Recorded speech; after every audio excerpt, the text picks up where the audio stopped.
जय हिंद दोस्तों, आप सभी का स्वागत है एवन गुरुकुल यूट्यूब चैनल पर। दोस्तों, बिहार दरोगा एग्जाम 2023 जो 1275 पोस्ट पर वैकेंसी आई हुई है, उसके लिए दोस्तों हम आपको डेली बेस पर प्लेटफॉर्म का प्रायोरिटी सेट करवा रहे हैं। दोस्तों, आज जो है हम लोग प्रायोरिटी सेट नंबर दूसरा करने वाले हैं। इससे पहले दोस्तों प्रायोरिटी सेट नंबर पहला अपलोड कर दिया गया है। अगर आप नहीं देखे हैं तो दोस्तों इस वीडियो के बाद आप लोग पहला प्रायोरिटी सेट भी देख लेंगे।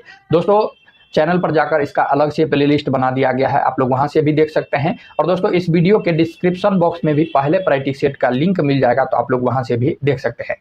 दोस्तों, वीडियो शुरू करने से पहले जो लोग हमारे चैनल पर पहली बार आए हैं, अभी तक चैनल को सब्सक्राइब नहीं किए हैं, तो दोस्तों चैनल को फटाफट सब्सक्राइब कर लीजिए। साथ में बेल आइकन यानी घंटे पर दबा करके ऑल पर क्लिक कर लीजिए, ताकि आगे आने वाले वीडियो का नोटिफिकेशन आपको सबसे पहले मिले। तो चलिए दोस्तों, देखते हैं आज का प्रायोरिटी सेट नंबर दूसरा का पहला प्रश्न।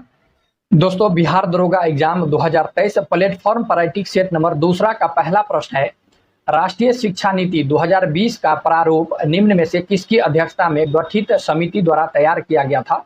यह दोस्तों के कस्तूरी रंगन की समिति के द्वारा तैयार किया गया था। ऑप्शन बी राइट आंसर हो जाएंगे। अंतर्राष्ट्रीय योग दिवस इंटरनेशनल योगा डे हर वर्ष मनाया जाता है, तो यह दोस्तों 21 जून को मनाया जाता है। ऑप्शन ए राइट आंसर हो जाएंगे। प्रथम भारतीय साम्राज्य स्थापित किया गया था, तो दोस्तों प्रथम भारतीय साम्राज्य जो है यह चंद्रगुप्त मौर्य के द्वारा मौर्य वंश की जो है स्थापना किया गया था। तो ऑप्शन सी जो है 3 नंबर का राइट आंसर हो जाएंगे। बाल गंगाधर तिलक द्वारा राष्ट्रीयता को बढ़ावा देने हेतु अखबार निकाला जाता था, तो दोस्तों यह केसरी अखबार निकाला जाता था। ऑप्शन सी राइट आंसर हो जाएंगे। त्रिपुरी संकट की समाप्ति के बाद कांग्रेस का अध्यक्ष किसे बनाया गया? तो दोस्तों यह राजेंद्र प्रसाद को बनाया गया। ऑप्शन सी राइट आंसर हो जाएंगे। आजाद हिंद फौज का प्रथम सेनापति था, दोस्तों आजाद हिंद फौज का प्रथम सेनापति मोहन सिंह था। ऑप्शन ए जो है राइट आंसर हो जाएंगे। विधवा पुनर्विवाह अधिनियम किसके कार्यकाल में क्रियान्वित किया गया था? तो यह लॉर्ड कैनिंग के कार्यकाल में क्रियान्वित किया गया था। ऑप्शन बी राइट आंसर हो जाएंगे। नेक्स्ट प्रश्न है दोस्तों, यहाँ पर 8 नंबर प्रश्न जो है मैथ का प्रश्न है। दोस्तों आप लोग देखिए और जो है बनाने का प्रयास कीजिए। दोस्तों अगर यहाँ पर हम बताएंगे तो दोस्तों वीडियो लंबा हो जाएगा, तो दोस्तों आप लोग ध्यान रखेंगे। कर्म का सिद्धांत है, तो दोस्तों कर्म का सिद्धांत जो है यह मीमांसा से है। ऑप्शन बी जो है राइट आंसर हो जाएंगे। ऋतुएं क्यों होती है? तो दोस्तों ऋतुएं जो होती है यह पृथ्वी के सूर्य के चारों ओर परिभ्रमण के कारण होता है। तो ऑप्शन बी जो है 10 नंबर का राइट आंसर हो जाएंगे। और दोस्तों दिन और रात का होना जो है पृथ्वी के अपने अक्ष पर घूर्णन के कारण होता है, तो आप लोग ये भी ध्यान रखेंगे। फिलहाल दोस्तों ऑप्शन बी जो है 10 नंबर का राइट आंसर हो जाएंगे। ग्रीनविच किस देश में अवस्थित है? तो दोस्तों ग्रीनविच जो है यह यूके में अवस्थित है। ऑप्शन बी जो है 11 नंबर का राइट आंसर हो जाएंगे। निम्न तत्वों में से कौन भूप्रपट्टी में क्रमशः अधिकतम और दोस्तों उससे निम्नतम मात्रा में पाए जाते हैं? तो दोस्तों वह जो है ऑक्सीजन और मैग्नीशियम हो जाएंगे। ऑप्शन डी जो है क्या हो जाएंगे? 11 नंबर का राइट आंसर हो जाएंगे। दोस्तों 12 नंबर का राइट आंसर ऑप्शन डी जो है ऑक्सीजन और मैग्नीशियम हो जाएंगे। ऑप्शन डी राइट आंसर हो जाएंगे। 13 नंबर प्रश्न दोस्तों ये फिर से मैथ का प्रश्न है, आप लोग देखिए और बनाने का प्रयास कीजिए। दोस्तों बहुत ही महत्वपूर्ण प्रश्न है, आप लोग जो है सारे मैथ का प्रश्न बनाते हुए साथ में चलना है। नेक्स्ट प्रश्न है, दादर और नगर हवेली भारत के निम्न में से किन राज्यों के बीच अवस्थित है? तो दोस्तों दादर और नगर हवेली जो है महाराष्ट्र और दोस्तों गुजरात राज्य के बीच में जो है अवस्थित है। तो ऑप्शन डी जो है 14 नंबर का राइट आंसर हो जाएंगे। 15 नंबर प्रश्न है दोस्तों सुमेलित करने वाला प्रश्न है। दोस्तों इधर जो है सूची 1 को सूची 2 के साथ मिलाना है और दोस्तों सही कूट का जो है उत्तर बताना है। दोस्तों सूची 1 में जो है बहुउद्देशीय परियोजना दिया गया है और दोस्तों इधर जो है नदियां दिया गया है। प्रश्न पूछा जा रहा है कौन सी बहुउद्देशीय परियोजना किस नदी पर अवस्थित है? तो दोस्तों इडुक्की जो है यह पेरियार नदी पर अवस्थित है। माता टीला जो है यह बेतवा नदी पर अवस्थित है। और दोस्तों नागा अर्जुन सागर जो है यह कृष्णा नदी हो जाएगा। और दोस्तों पोचमपाद जो है यह गोदावरी नदी हो जाएगा। तो दोस्तों ए का जो है 4 हो जाएंगे, बी का 1, सी का 3 और दोस्तों डी का जो है यह 2 हो जाएंगे। तो 4 1 3 2 किस में दिया गया है? तो दोस्तों 4 1 3 2 जो है यह ऑप्शन सी में दिया गया है। तो ऑप्शन सी जो है क्या हो जाएंगे? इस क्वेश्चन का राइट आंसर हो जाएंगे। चलिए नेक्स्ट प्रश्न है, स्थानांतरणशील कृषि के संदर्भ में सत्य कथन की जो है पहचान करें। दोस्तों स्थानांतरित कृषि के संदर्भ में कौन सा कथन सही है? तो दोस्तों पहला है इसमें भूमि की जुताई नहीं की जाती है। ये जो है बिल्कुल सही है, स्थानांतरित कृषि में जो है भूमि की जुताई नहीं किया जाता है। दोस्तों दूसरा है इसमें वनों को साफ कर या जलाकर कृषि किया जाता है। तो दोस्तों ये भी कथन बिल्कुल सही है। तीसरा है इसमें फसल चक्र विधि अपनाई जाती है। तो दोस्तों ये गलत है, फसल चक्र विधि अपनाई नहीं जाती है स्थानांतरीय कृषि में। इसका संबंध चारे व कृषि के लिए मौसमी प्रवाह से है। तो दोस्तों ये भी जो है क्या हो जाएंगे, गलत हो जाएंगे। दोस्तों केवल जो है 1 और 2 जो है सही है, बाकी 3 और 4 गलत है। तो पूछा जा रहा है कौन सा सत्य है, तो दोस्तों केवल 1 और 2 सही है, यानी ऑप्शन डी राइट आंसर 16 का हो जाएंगे। प्रथम तेल परिष्करण संयंत्र कहाँ स्थापित किया गया है, तो दोस्तों यह जो है डिगबोई में स्थापित किया गया है, ऑप्शन बी जो है राइट आंसर हो जाएंगे।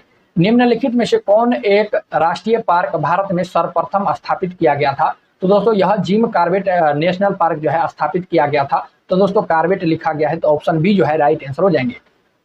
दोस्तों जिम कॉर्बेट नेशनल पार्क जो है 1936 ईस्वी में जो है स्थापित किया गया था। और दोस्तों जिम कॉर्बेट नेशनल पार्क जो है यह किस राज्य में है, तो दोस्तों आप लोग ये भी ध्यान रखेंगे, यह उत्तराखंड राज्य में अवस्थित है, जो भारत का सबसे पुराना यानी सर्वप्रथम राष्ट्रीय पार्क है।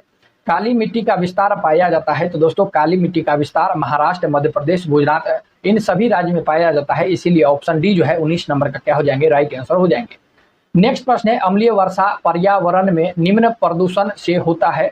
तो दोस्तों अम्लीय वर्षा पर्यावरण में जो है आप लोग ध्यान रखेंगे नाइट्रोजन के ऑक्साइड एवं सल्फर डाइऑक्साइड के प्रदूषण से होता है, तो ऑप्शन डी जो है 20 नंबर का राइट आंसर हो जाएंगे। राष्ट्रीय प्रतीक में सिंहों की संख्या कितनी है, तो दोस्तों राष्ट्रीय प्रतीक कौन सी है, तो दोस्तों यह अशोक चक्र है। और दोस्तों अशोक चक्र में आप लोग देखे होंगे 4 सिंह है दोस्तों, 3 सिंह तो दिखता है, लेकिन दोस्तों चौथा सिंह नहीं दिखता है। तो दोस्तों चौथा सिंह जो है उसके पीछे होता है। तो दोस्तों राष्ट्रीय प्रतीक जो अशोक चिन्ह है उसमें जो है 4 सिंह होते हैं, आप लोग ध्यान रखेंगे, ऑप्शन बी राइट आंसर हो जाएंगे। किस तिथि को संविधान सभा अंतरिम संसद के रूप में अभिभार्व हुआ, तो यह दोस्तों आप लोग ध्यान रखेंगे, यह जो है 26 जनवरी 1950 को हुआ, ऑप्शन बी राइट आंसर हो जाएंगे। निम्नलिखित में से कौन वित्त आयोग द्वारा की गई प्रत्येक सिफारिश को संसद के प्रत्येक सदन के समक्ष रखवाता है, यह दोस्तों भारत के राष्ट्रपति रखवाता है, ऑप्शन ए राइट आंसर हो जाएंगे। संविधान की प्रस्तावना सभी भारतीय नागरिकों को निम्न में से कौन सा एक उपलब्ध कराने के लिए वादा नहीं करता है, तो दोस्तों पूजा की समानता ये जो है वादा नहीं करता है, आप लोग ध्यान रखेंगे। बाकी सभी दोस्तों सामाजिक न्याय, राजनीतिक न्याय, विचार की स्वतंत्रता ये सभी वादा करता है, लेकिन पूजा की समानता ये नहीं जो है वादा करता है, ऑप्शन डी राइट आंसर हो जाएंगे। निम्नलिखित कथन पर कथनों का परीक्षण कीजिए और नीचे दिए गए कूट का जो है सही उत्तर का जो है चयन करना है। तो दोस्तों यहाँ पर जो है 4 कथन दिया गया है, देख लेते हैं कौन सा कथन सही है, कौन सा कथन गलत है। पहला है दोस्तों संपत्ति का अधिकार अब मूलभूत अधिकार नहीं है, बिल्कुल सही है। दोस्तों भारतीय संविधान में दोस्तों भाग 3 में जो है अनुच्छेद 12 से 35 तक में जो है मूल अधिकार के बारे में चर्चा किया गया है। दोस्तों पहले जो है 7वां अधिकार जो है यह संपत्ति का अधिकार हुआ करता था, लेकिन दोस्तों इसे मूल अधिकार के श्रेणी से अधिकार से हटा दिया गया है। तो दोस्तों पहला कथन बिल्कुल सही है। राज्यसभा एक धन विधेयक को रोक सकती है, तो दोस्तों धन विधेयक बिल को जो है यह राज्यसभा जो है नहीं रोक सकता है, ये गलत है। भारतीय संविधान की प्रस्तावना में 42वां संविधान संशोधन के द्वारा धर्मनिरपेक्ष समाजवाद और दोस्तों अखंडता शब्द को जोड़ा गया, तो बिल्कुल सही है। दोस्तों 42वां संविधान संशोधन 1976 के द्वारा जो है 3 शब्द जोड़े गए थे, धर्मनिरपेक्ष समाजवाद और अखंडता को जोड़ा गया था, बिल्कुल सही है। चौथा है संसद के दोनों सदनों में कोई विवाद लोकसभा के अध्यक्ष की व्यवस्था द्वारा सुलझाया जा सकता है, तो दोस्तों ये जो है गलत हो जाएंगे, यह लोकसभा के अध्यक्ष के द्वारा सुलझाया नहीं जाता है। तो दोस्तों केवल जो है आप लोग ध्यान रखेंगे, इसमें केवल 1 और दोस्तों के और 3 ये जो है सही है, बाकी जो है 2 और 4 जो है गलत है। तो दोस्तों पूछा जा रहा है कौन सा कूट सही उत्तर है, तो दोस्तों केवल 1 और 3 सही है, इसीलिए ऑप्शन बी में दिया गया है, तो ऑप्शन बी जो है 25 नंबर का राइट आंसर हो जाएंगे। राष्ट्रपति शासन घोषित किया जा सकता है, तो दोस्तों राष्ट्रपति शासन घोषित जो है राज्यपाल के लिखित सिफारिश पर राष्ट्रपति इस बात से सहमत हो कि राज्य का शासन संविधान के उपबंधों के अनुसार नहीं चल रहा है, तब जो है राष्ट्रपति शासन घोषित किया जा सकता है, ऑप्शन सी 25 नंबर का सही उत्तर हो जाएंगे। निम्नलिखित में से कौन सा विषय है जिन पर कम से कम आधे राज्यों के विधानमंडल के अनुसमर्थन से ही संवैधानिक संशोधन संभव है, तो दोस्तों यहाँ पर जो है 4 कथन दिया गया है और पूछा जा रहा है कौन सा कथन सही है, तो दोस्तों देख लेते हैं कौन सा कथन जो है यह सही है। तो दोस्तों पहला है राष्ट्रपति का निर्वाचन, बिल्कुल सही है। संसद में राज्यों का प्रतिनिधित्व, बिल्कुल सही।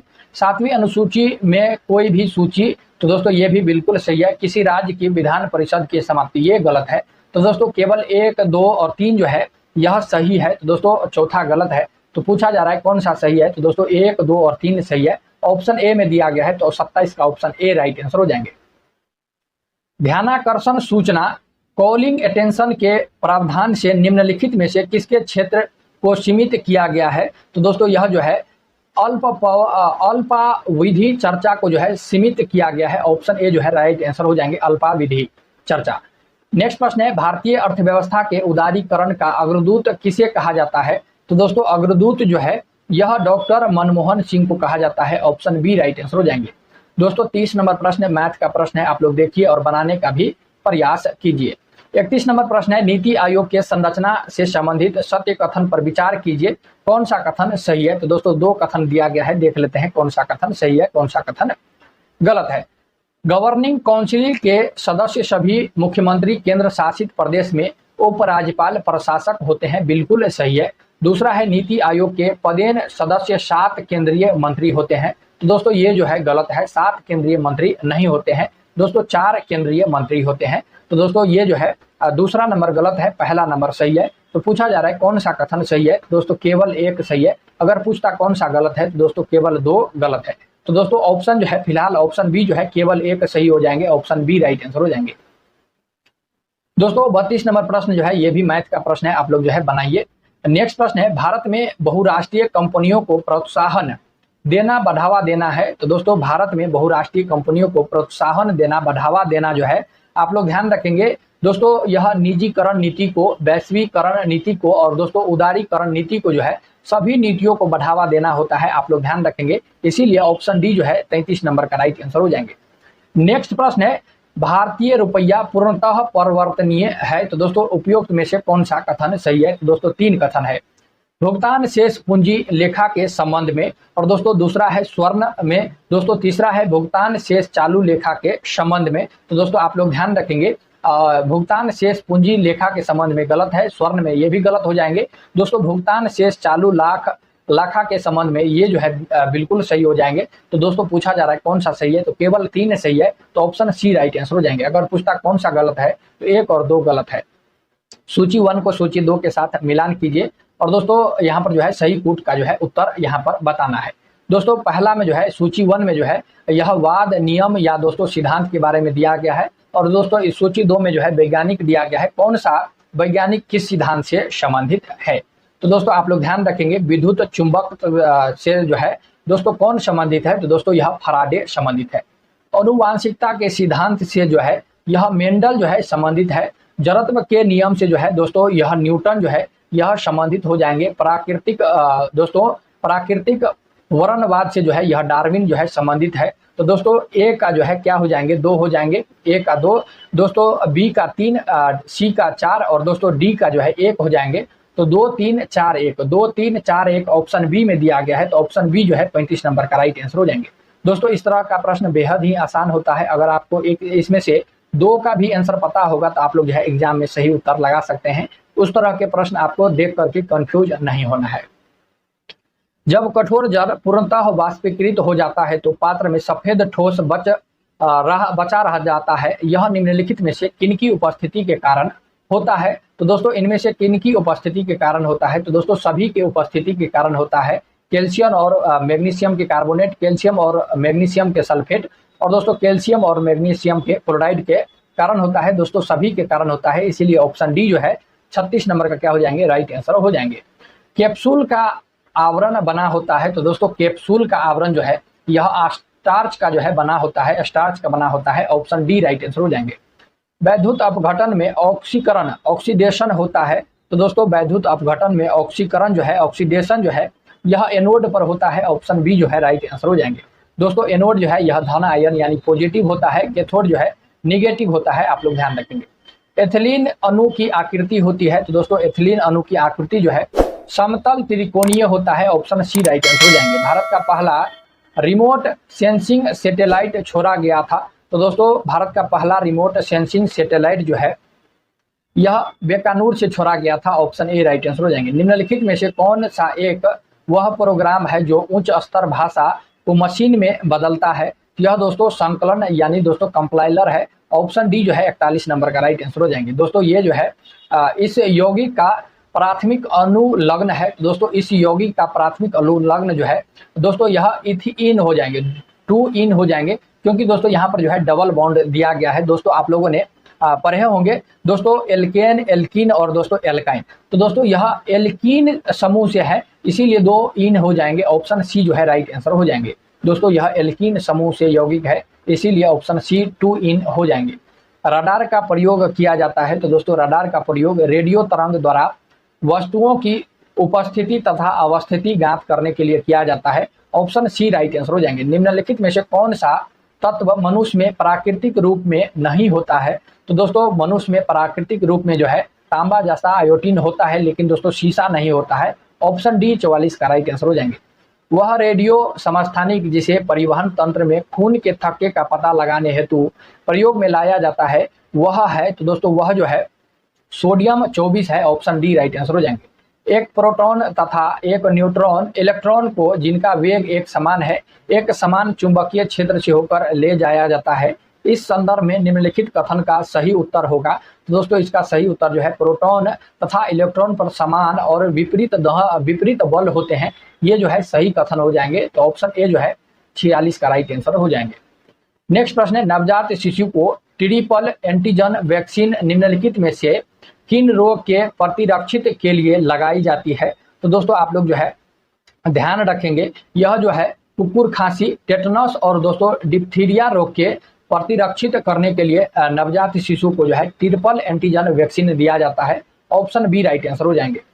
गहरे समुद्र के गोताखोर निम्न में से किस एक गैस का मिश्रण का जो है उपयोग किया जाता है? तो दोस्तों यह जो है हीलियम और ऑक्सीजन का जो है यह मिश्रण का उपयोग किया जाता है। ऑप्शन ए राइट आंसर हो जाएंगे। खानों में विस्फोट का सबसे महत्वपूर्ण कारण है। तो दोस्तों खानों में विस्फोट का सबसे महत्वपूर्ण कारण जो है मीथेन का हवा से मिलना होता है। तो दोस्तों मीथेन का हवा से मिलना जो है यह राइट आंसर हो जाएंगे। ऑप्शन सी राइट आंसर हो जाएंगे। भारहीनता में जल को किस विधि द्वारा गर्म किया जाता है? तो दोस्तों भारहीनता में जो है विकिरण विधि द्वारा गर्म किया जाता है। तो दोस्तों विकिरण जो है ऑप्शन ए में दिया गया है। तो ऑप्शन ए राइट आंसर हो जाएंगे। जब आंख में धूल चली जाती है तो उसका कौन सा अंग सूज जाता है और गुलाबी हो जाता है? तो यह दोस्तों नेत्र सलेमा है, जिसे कंजाई कटाइवा कहा जाता है। ये जो है जब आंख में धूल चला जाता है तो दोस्तों आंख सूज जाता है और यह गुलाबी रंग का हो जाता है, नेत्र सलेमा हो जाएंगे। ऑप्शन सी जो है 51 नंबर का राइट आंसर हो जाएंगे। नेक्स्ट प्रश्न है यहाँ पर दोस्तों 52 नंबर प्रश्न है, निम्नलिखित में से कौन मानव शरीर को संक्रमण के विरुद्ध संघर्ष करने में सहायता करते हैं? तो यह दोस्तों श्वेत रुधिर कोशिका यानी दोस्तों WBC करते हैं। ऑप्शन सी राइट आंसर हो जाएंगे। त्वचा का रंग निर्धारित करने वाले वर्निक मेलानिन के संबंध में कौन सा कथन सत्य है? तो दोस्तों देख लेते हैं कौन सा कथन सत्य है। 3 कथन दिया गया है। तो दोस्तों यह एपिडर्मिस की सबसे बाहरी परत में पाया जाता है, बिल्कुल गलत है। यह पराबैंगनी प्रकाश के लिए अपारदर्शक होता है, ये जो है क्या है? तो दोस्तों ये जो है बिल्कुल सही है। यह त्वचा की यांत्रिक क्षति एवं जीवाणुओं के अनुक्रमण दोस्तों आक्रमण को रोकने में सहायक होता है, ये गलत है। तो दोस्तों केवल जो है दूसरा सही है, बाकी जो है 1 और 3 गलत है। तो दोस्तों ऑप्शन बी जो है केवल 2 सही हो जाएंगे। वास्तविक सूर्योदय के थोड़ा पहले दृश्यमान होता है। तो दोस्तों वास्तविक सूर्योदय के थोड़ा पहले जो है यह वायुमंडलीय अपवर्तन दृश्यमान होता है। ऑप्शन डी राइट आंसर हो जाएंगे। नेक्स्ट प्रश्न है 55 नंबर प्रश्न है यहाँ पर, निम्नलिखित संस्थानों पर विचार कीजिए, उपरोक्त संस्थानों में से कौन सा जो है अहमदाबाद में स्थित है? दोस्तों भौतिक अनुसंधान प्रयोगशाला, दोस्तों भौतिक अनुसंधान प्रयोगशाला जो है यह कहाँ पर है? दोस्तों यह अहमदाबाद में है। अंतरिक्ष अनुप्रयोग केंद्र ये भी अहमदाबाद है। विक्रम साराभाई अंतरिक्ष केंद्र ये जो है दोस्तों अहमदाबाद में स्थित नहीं है। दोस्तों यह तिरुवनंतपुरम में स्थित है। कहाँ पर है? तो दोस्तों तिरुवनंतपुरम में विक्रम साराभाई अंतरिक्ष केंद्र स्थित है। और दोस्तों इसका जो है विक्रम साराभाई अंतरिक्ष केंद्र का जो है मुख्यालय जो है यह बेंगलुरु में है, आप लोग ध्यान रखेंगे। तो दोस्तों अहमदाबाद में केवल 1 और 2 है। तो दोस्तों ऑप्शन बी में दिया गया है, तो 1 और 2 ऑप्शन बी राइट आंसर हो जाएंगे। निम्नलिखित में से कौन सा एक संयुक्त राष्ट्र संघ का प्रमुख अंग नहीं है? तो दोस्तों संयुक्त राष्ट्र संघ का प्रमुख अंग कौन सा नहीं है? तो दोस्तों आप लोग ध्यान रखेंगे खाद्य एवं कृषि संगठन, ये जो है संयुक्त राष्ट्र संघ का प्रमुख अंग नहीं है। बाकी अंतर्राष्ट्रीय न्यायालय, आर्थिक एवं सामाजिक परिषद और दोस्तों न्याय परिषद, ये सभी जो है संयुक्त राष्ट्र संघ का प्रमुख अंग है। खाद्य एवं कृषि संगठन जो है आप लोग ध्यान रखेंगे यह दोस्तों यूएनओ का जो है प्रमुख अंग है। किसका है? तो यूएनओ का है। ऑप्शन डी राइट आंसर हो जाएंगे। भारत सदस्य नहीं है तो दोस्तों भारत जो है यह सदस्य एशिया प्रशांत आर्थिक सहयोग संगठन का सदस्य देश नहीं है। आप लोग ध्यान रखेंगे बाकी देशों के राष्ट्रकुल का सदस्य सार्क का है। नाम का भी दोस्तों संगठन का भी सदस्य देश भारत है। एशिया प्रशांत आर्थिक सहयोग संगठन का सदस्य नहीं है। ऑप्शन डी राइट आंसर हो जाएंगे। गिल मपसेज ऑफ वर्ल्ड हिस्ट्री पुस्तक के रचयिता कौन है? तो दोस्तों इस पुस्तक के रचयिता जवाहरलाल नेहरू है। ऑप्शन बी राइट आंसर हो जाएंगे। इसरो का पूर्ण रूप है तो दोस्तों इसरो का जो है पूर्ण रूप इंडियन स्पेस रिसर्च ऑर्गेनाइजेशन होता है। ऑप्शन बी राइट आंसर हो जाएंगे। नेक्स्ट प्रश्न है विश्व खाद्य दिवस वर्ल्ड फूड डे प्रतिवर्ष किस तारीख को मनाया जाता है? यह दोस्तों विश्व फूड डे जो है वर्ल्ड फूड डे जो है यह 16 अक्टूबर को मनाया जाता है। ऑप्शन ए राइट आंसर हो जाएंगे। भारत ने सर्वप्रथम ओलंपिक का हॉकी में खेलों में भाग किस वर्ष लिया था? तो दोस्तों भारत ने सर्वप्रथम ओलंपिक का हॉकी खेल में भाग जो है यह 1928 में एम्स्टर्डम ओलंपिक खेल में जो है यह भाग लिया था। तो ऑप्शन सी जो है 61 नंबर का राइट आंसर हो जाएंगे। निम्नलिखित में से कौन सा पुरस्कार केवल साहित्य से संबंधित है?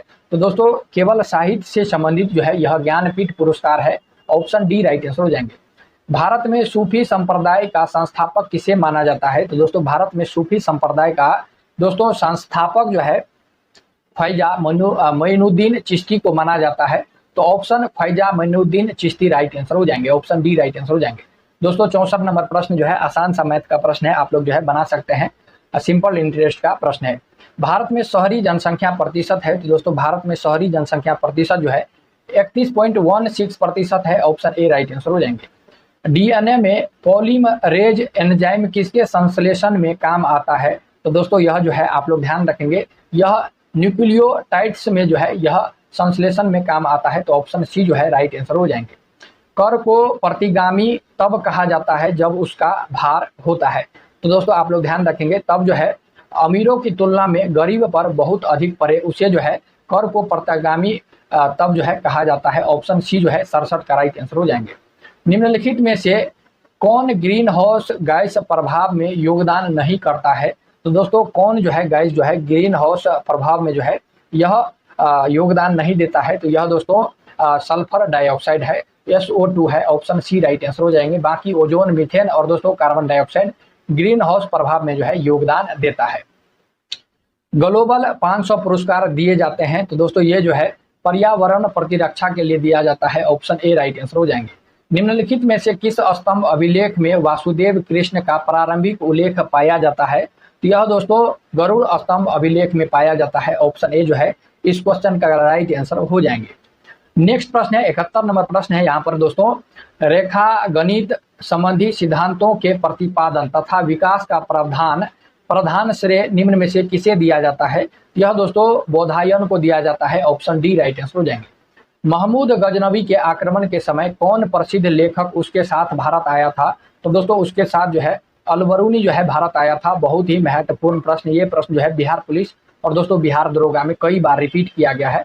ऑप्शन सी राइट आंसर हो जाएंगे। शेरशाह के तांबे के दाम और दोस्तों चांदी के रुपया का विनिमय दर क्या थी? तो दोस्तों यह 64:1 थी। तो ऑप्शन बी जो है 73 नंबर का राइट आंसर हो जाएंगे। हुआ आंदोलन किस प्रकृति का था? तो दोस्तों हुआ आंदोलन जो है यह क्रांतिकारी धार्मिक जो है यह प्रकृति का था। तो ऑप्शन बी जो है धार्मिक प्रकृति का था। ऑप्शन बी राइट आंसर हो जाएंगे।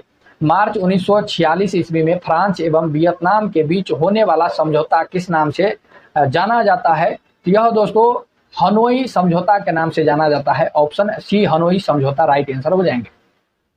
निम्न में से किसने वर्ष 1921 ईस्वी में रूस में नई आर्थिक नीति को लागू किया था? तो दोस्तों रूस में 1921 ईस्वी में नई आर्थिक लागू किया था लेनिन ने। तो दोस्तों option Lenin right answer option C हो जाएंगे। नेक्स्ट प्रश्न है निम्न में से कौन सी झील तंजानिया और युगांडा के बीच अंतरराष्ट्रीय सीमा बनाती है? तो दोस्तों आप लोग ध्यान रखेंगे यह विक्टोरिया झील है। ऑप्शन ए राइट आंसर हो जाएंगे। मोना लोआ एक सक्रिय ज्वालामुखी है। तो दोस्तों मोना लोआ एक सक्रिय ज्वालामुखी जो है यह हवाई द्वीप का है। ऑप्शन ए जो है राइट आंसर हो जाएंगे। फ्रांस तथा स्पेन के बीच सीमा बनाने वाला पर्वत है। तो दोस्तों यह पर्वत जो है पेरिनीज पर्वत है। ऑप्शन ए राइट आंसर हो जाएंगे। खुले नद मुखों के धसान से संबंधित तट है? तो दोस्तों यह तट जो है रिया तट है। ऑप्शन ए राइट आंसर हो जाएंगे। सामाजिक विकास की 3 अवस्था का सिद्धांत मूलतः किसने प्रतिपादित किया था? तो यह दोस्तों ऑगस्टस काउंटे ने जो है यह प्रतिपादित किया था। ऑप्शन बी राइट आंसर हो जाएंगे। सामाजिक स्थिरता और सामाजिक गतिकी का सिद्धांत किसके द्वारा प्रस्तुत किया गया था? तो यह दोस्तों ऑगस्टे काउंटे के द्वारा जो है प्रस्तुत किया गया था। तो ऑप्शन बी जो है ऑगस्टे काउंटे राइट आंसर हो जाएंगे। निम्न वर्ग संस्कृति किसका एक उदाहरण है? तो दोस्तों निम्न वर्ग संस्कृति जो है यह उप संस्कृति का एक उदाहरण है। तो ऑप्शन बी जो है उप संस्कृति राइट आंसर हो जाएंगे। नेक्स्ट प्रश्न है 2 जुलाई 2023 को महाराष्ट्र के नए उप मुख्यमंत्री के रूप में किसने शपथ ली है? तो दोस्तों यह अजीत पवार ने जो है शपथ लिया है। 84 नंबर का ऑप्शन सी राइट आंसर हो जाएंगे। यहाँ से दोस्तों करंट अफेयर का प्रश्न शुरू हो रहा है। जुलाई 2023 में राष्ट्रीय उपभोक्ता विवाद निवारण आयोग का अध्यक्ष किसे नियुक्त किया गया है? तो यह दोस्तों दीपक कुमार मिश्रा को जो है नियुक्त किया गया है। ऑप्शन दोस्तों यह जो है क्या हो जाएंगे? तो दोस्तों दीपक कुमार मिश्रा नहीं दोस्तों एपी शाही को जो है नियुक्त किया गया है। एपी शाही को नियुक्त किया गया है। ऑप्शन डी राइट आंसर हो जाएंगे। ग्लोबल पीस इंडेक्स 2023 में दुनिया का सबसे शांतिपूर्ण देश किसे घोषित किया गया है? तो दोस्तों यह जो है सबसे शांतिपूर्ण देश आइसलैंड को घोषित किया गया है। और दोस्तों इस इंडेक्स में जो है कुल 163 देश ने जो है भाग लिया था, जिसमें से दोस्तों 126वां रैंक जो है भारत को मिला है। तो दोस्तों आप लोग रैंक ध्यान रखेंगे, भारत को जो है 126वां रैंक मिला है। ये प्रश्न जो है इस बार बिहार दरोगा में पूछे जा सकते हैं। दोस्तों महत्वपूर्ण प्रश्न है। अविनाश ज्वालामुखी में विस्फोट का कारण किस देश ने आपातकाल की घोषणा की है? तो यह दोस्तों पेरू देश ने आपातकाल की घोषणा किया है। Peru right answer option B हो जाएंगे। भारत के बाहर पहला आईआईटी परिसर किस देश में स्थापित किया जाएगा? तो दोस्तों भारत के बाहर यानी दोस्तों भारत देश के बाहर दूसरे देश में पहला आईआईटी परिसर किस देश में जो है खोला जाएगा? यह तंजानिया में खोला जाएगा। महत्वपूर्ण प्रश्न आप लोग ध्यान रखेंगे। 88 नंबर प्रश्न ऑप्शन सी हो जाएंगे। IFF men's footballer players of the year 2022-23 किसे नामित किया गया है? यह दोस्तों लालिया नुआआला को जो है चांगते को जो है दिया गया है, नामित किया गया है। ललिया याना नुआआला Chhangte. Option A right answer हो जाएंगे। नई दिल्ली में भारत 6G एयरलाइंस किसने लॉन्च किया है? नई दिल्ली में भारत 6G एयरलाइंस किसने लॉन्च किया है? तो यह दोस्तों आप लोग ध्यान रखेंगे अश्विनी वैष्णव ने लॉन्च किया है। ऑप्शन बी राइट आंसर हो जाएंगे। संघाई सहयोग संगठन के 23वें शिखर सम्मेलन का आयोजन किस देश की अध्यक्षता में हुआ है? तो यह दोस्तों भारत देश की अध्यक्षता में हुआ है। तो अपना देश Bharat right answer option D हो जाएंगे। 17-18 अगस्त 2023 को पारंपरिक औषधि वैश्विक शिखर सम्मेलन का आयोजन कहाँ किया गया? तो यह दोस्तों गांधीनगर में किया गया, गुजरात के गांधीनगर में किया गया। ऑप्शन सी राइट आंसर हो जाएंगे। जून 2023 में भारत ने किस देश को स्वदेश निर्मित मिसाइल कार्वेट INS कृपान उपहार में दिया है? तो यह दोस्तों वियतनाम दिया है। ऑप्शन सी राइट आंसर हो जाएंगे। किस एजेंसी द्वारा मई 2023 में 8 राज्यों में ऑपरेशन ध्वस्त का संचालन किया गया? तो यह दोस्तों NIA के द्वारा जो है किया गया। ऑप्शन ए राइट आंसर हो जाएंगे।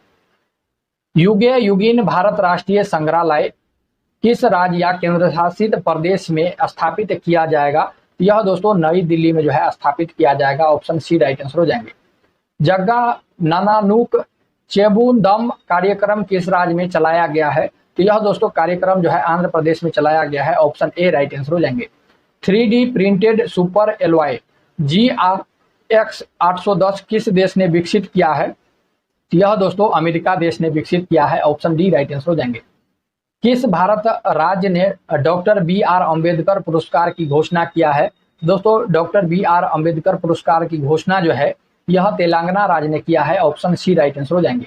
मार्च 2023 में किस देश में 30 वर्षों में पहली बार पोलियो के मामले दर्ज किए गए हैं? तो दोस्तों यह वरुंडी देश में जो है पोलियो के पहली मामला जो है यह दर्ज किया गया है। तो वरुंडी राइट आंसर ऑप्शन बी हो जाएंगे। MD 15 वर्षों का प्रायोगिक परीक्षण और M100 100% मेथेनॉल का प्रोटोटाइप किस शहर में लॉन्च किया गया? तो यह दोस्तों बेंगलुरु में जो है लॉन्च किया गया। ऑप्शन ए जो है राइट आंसर हो जाएंगे। तो दोस्तों इसी के साथ बिहार दरोगा के 2023 के लिए दोस्तों जो प्लेटफॉर्म का प्रायोरिटी सेट निकाला है, तो दोस्तों प्रायोरिटी सेट जो है यह दूसरा आज जो है समाप्त होता है। अगर आप पहला नहीं देखे हैं तो दोस्तों चैनल पर जाकर इसका अलग से प्लेलिस्ट बना दिया गया है, आप लोग जो है वहां से देख सकते हैं। और दोस्तों आज के क्लास में इतना ही, मिलते हैं नेक्स्ट वीडियो में, तब तक के लिए जय हिंद।